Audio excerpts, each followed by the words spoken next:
अखंड ब्रह्मांड नायक चली जाती जाओ देख लो कम ज्यादा है कम है।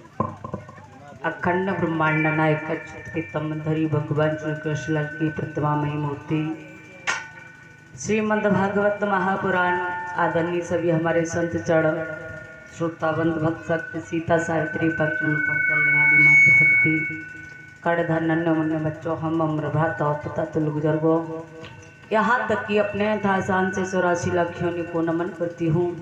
और आइए वही पावन गाथा श्री सुखदेव जी महाराज परीक्षित को पतित पावनी कलमल नाचनी में गंगे के तट पर व्यास आसन पर बैठकर बड़ी ही सुंदर अमृतमयी गाथाओं को श्रवण करवा रहे हैं। तो आइए कथा को चलते चलते आज ये 7वां दिवस है जिसमें श्री सुखदेव जी ने महाराज परीक्षित जी से प्रश्न किया है, कहो तुम्हारे मन में क्या शंका है, क्या संदेह है?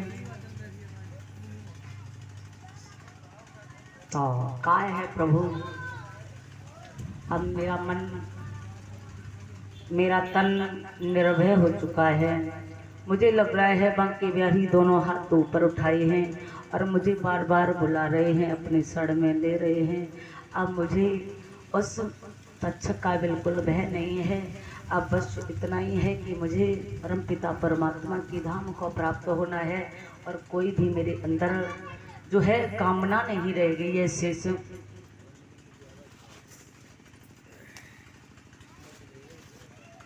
महाराज क्या देखा है, आइए बताया है।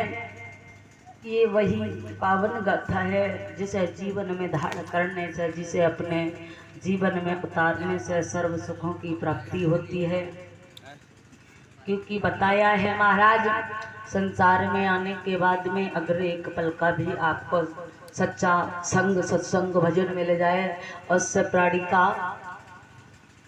उद्धार हो जाता है, भविष्य पार हो जाता है। कर ही सुसंग सदा भो पारा, निमिष दंड फले कहुआरा। अगर सच्चा साथ किसी संत का, किसी भक्त का मिल गया तो जीव का उद्धार हो जाता है, उसके द्वारा महाराज उसका कल्याण होता है। तो आइए वही गाथाएं, क्योंकि महाराज ये बहुत सुंदर सुंदर जो गाथाएं हैं, ऐसे जीवन में उतारने से, जीवन में इन्हें ग्रहण करने से परम शांति की प्राप्ति होती है। हाँ, वैसे तो महाराज हर इंसान की बड़ी दुर्गति है, क्योंकि हर इंसान के अंदर कामनाएं भरी पड़ी हैं और ये कामनाएं इंसान को जीने नहीं देती हैं। एक कामना पूर्ण नहीं हुई कि दूसरी की तैयारी अपनी तो भूल गए और भगवान का भजन करने आए तो भी भूल गए। हाँ, संसार में भगवान की माया ने अपना साया हर किसी के ऊपर डाल रखा है, कोई समझ नहीं सकता है महाराज जी क्या है।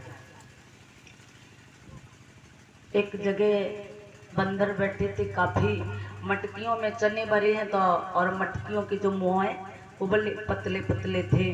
तो उसमें बंदर ने हाथ डाल दिया। महाराज जब हाथ डाला तो खाली हाथ चला गया। अब उस मटकी में जो चने थे वो ले लिए, और जब चने आ गए हाथ में तो वो हाथ निकाले तो महाराज मोटा हो गया हाथ, अब निकल नहीं रहा है। अब ये विचार करता है कि हमें तो लगा जब मटकी में कुछ बैठे हुए हमारे हाथ को जिसने पकड़ लिया। अब वो ये भी नहीं चाहता है, ये भी चाहता कि निकल जाए और चने को भी छोड़ना नहीं चाहता है, और जब तक छोड़ेंगे नहीं तब तक हाथ निकलेगा नहीं। और वही हाल मेरा और तुम्हारा हर किसी का। हाँ, क्योंकि महाराज इस प्रपंच में जो फैली हुई मायाएं हैं, इनको हम लोग कैसे छोड़ सकते हैं, क्योंकि इनकी आसक्ति हमारे अंदर इतनी हो चुकी है कि महाराज हमने देखा है बहुत बड़ी बड़ी चीजों की नहीं, ये तो बहुत बड़ी चीज है कि किसी चीज घर परिवार को किसी को त्याग के भगवान का भजन करो है, और किसी से कहा जाए महाराज छोटी मोटी चीज को तम्बाकू छोड़ दे सो लगा तंबा के बिना रहेगी, शराब छोड़ दो